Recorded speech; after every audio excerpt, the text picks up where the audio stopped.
Hey, Art Nerds, we are continuing our character design unit and our proportions topic by diving a little bit deeper into male and female proportions. Now, these male and female proportions are so different that even a skeleton or certain parts of it betrays its sex. Bear in mind, however, that on a vertical axis, there is no real difference. The joints don't move up and down depending on the gender. The variations are almost entirely on the horizontal axis, okay?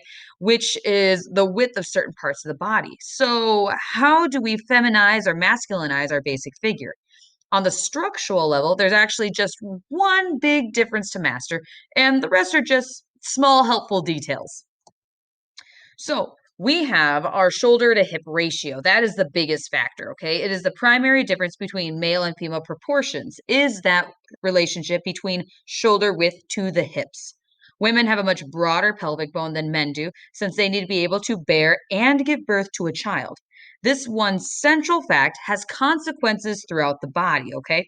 It means that in women, the hip line is the broadest part of the body, and a narrow waist appears by contrast, while in men, the broadest part of the body is the shoulder line, and the waist is hardly different from the hips.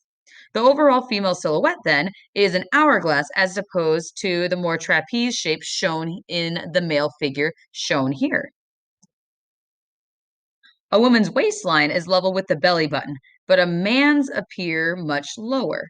This makes the torso on a male look longer. Also, be careful not to align the elbows with this apparently lower waist. The reference for the elbow joint remains the belly button, so that unlike the female figure, if the impression we have of a man's waist is where his trousers start, the elbows will look much higher. In anticipation of the fleshed out body we'll eventually be drawing, okay, it can be very useful to sketch women with rounder shapes and men with more angular shapes as it reflects the general impression of each body type.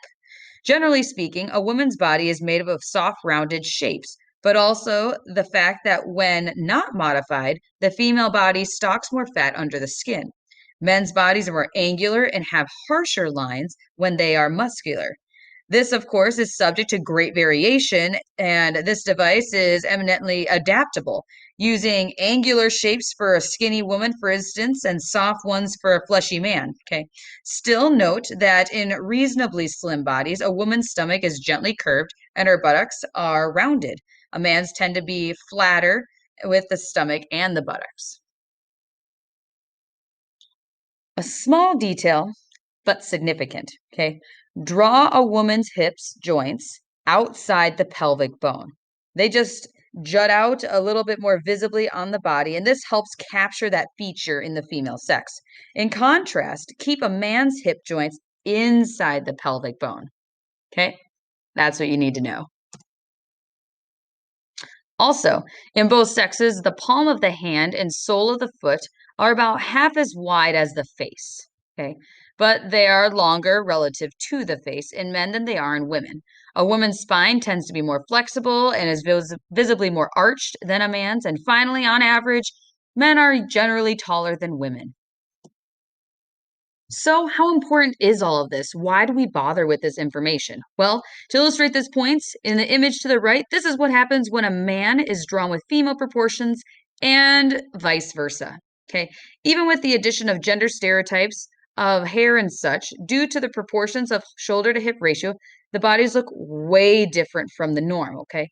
And so it is very important to keep these things in mind when designing a character. The first two figures here are accurately proportioned to the size. Okay. This third shows you what you would get if you draw a child using adult proportions. This works if you're drawing, obviously a fairy or Ant-Man, but it definitely doesn't evoke a kind of child like appearance. The reverse is also true. Okay. The fourth figure shows a supposedly fully grown adult male drawn with childish proportions. An adult shaped this way would look out of place, as if it were even possible for the cranium to even get this large. And it makes me think, got really tiny, tiny adult Ant-Man, and then we also have this ginormous baby from an animated film. So, pretty crazy. Now, let's put some of these theories to practice, okay? First, we want to be observant, okay? We want to look at people around us, men and women both, this time with an eye for what in their build makes them different from each other.